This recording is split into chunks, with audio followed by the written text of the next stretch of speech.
une guerre loin de vous, mais en 3 étapes, elle touchera le monde, puis l'Europe, et enfin, votre vie. La guerre n'a jamais apporté la paix, nulle part dans le monde. Chaque fois qu'un conflit a été imposé, son impact s'est répandu à travers le globe. L'histoire nous l'a déjà montré, de la Première Guerre mondiale à la Seconde Guerre mondiale. Aujourd'hui, tout le monde parle de missiles, mais personne ne parle du vrai point de rupture. Près de 20% du pétrole mondial passe par une seule voie étroite, le détroit d'Ormuz.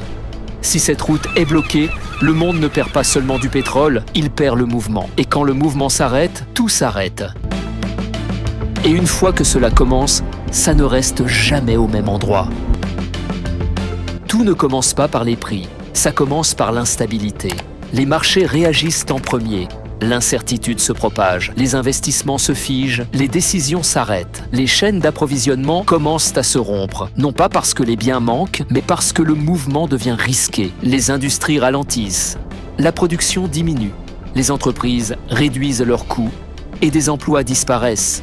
Le commerce s'affaiblit, les devises fluctuent et les économies perdent leur équilibre.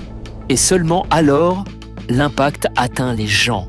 Mais en France, ce bouleversement mondial devient personnel. À Paris, tout commence par l'essence qui devient inaccessible.